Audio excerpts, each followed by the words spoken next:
We're here at Football Nation Radio with Adriano Del Monte, international sports commentator. Adriano, fantastic having you with us. Thanks for having me, Joe.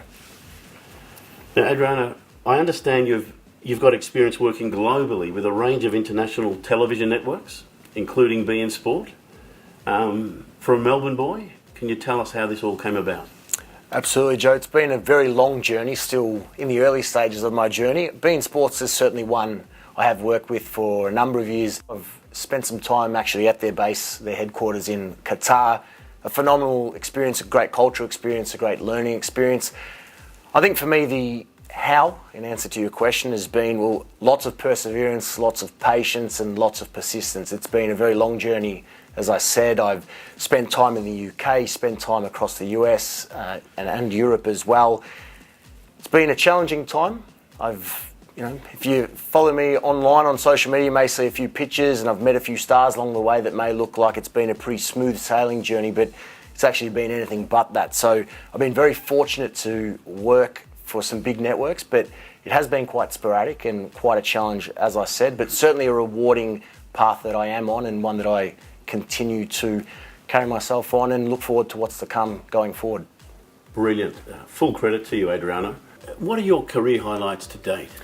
I think my biggest career highlight to this point has been maintaining the level of persistence that I have, because there have been a number of times that I have doubted myself, and I think that's very healthy to do that, but I'm very proud of the way that I've maintained this level of perseverance and continuing with the support of my family, who this would have been impossible without, that I've just kept going. I've been very fortunate to sit alongside the likes of Serena Williams, Valentino Rossi, Roberto Carlos, names who are very big in their respective sports, but ultimately very proud of the way that I've continued along this journey. And as I said, I look forward to even bigger and better things to come.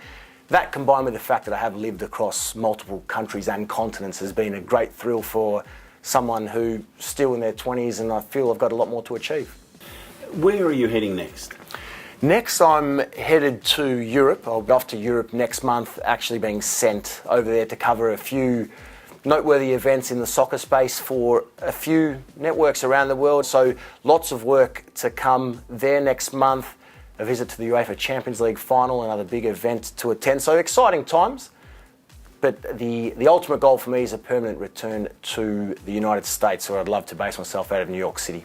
Right, well, our very best wishes for those plans. I know, Adriano, that you've had some experience with the very fondly remembered Les Murray. Can you tell us about that?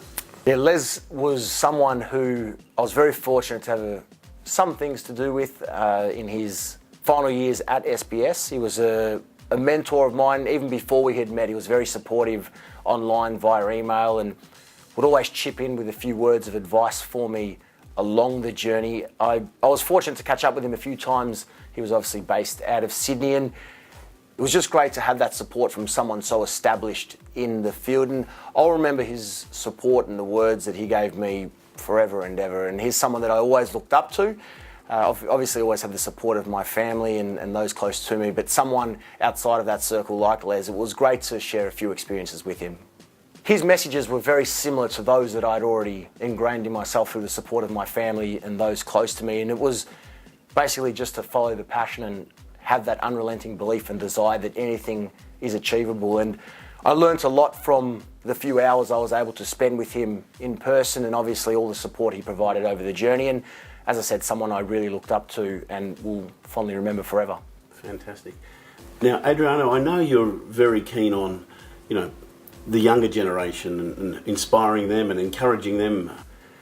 Just generally, what thoughts have you got for, people coming up either as professional sports people, or maybe in sports commentating?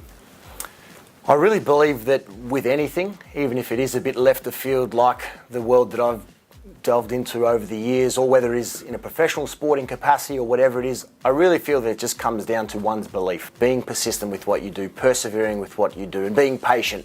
Now, obviously, circumstances don't always dictate and allow for people to chase the dream. It's not always possible. But in a position that I've found myself in, with the support, again, of family and those very close to me that have facilitated and enabled me to continually chase my dream, it's that level of belief, and again, I used the words earlier, persistence, perseverance, and patience, that if you have the skill set and you have that combined with belief, then ultimately anything is possible. And I'm very fortunate to be doing what I'm doing, and I often get very kind words from those close to me, encouraging me to continue despite the doubts that I have at times. So I think for me, ultimately, I always try and maximise the potential that I know I have within. The opportunities are not always there, but if you maintain that belief, anything in this world is possible, and that's something that I'll forever live by. Fantastic. Adriano Del Monte, on behalf of lovers of the world sport, thank you very much. Thank you, Joe. Cheers.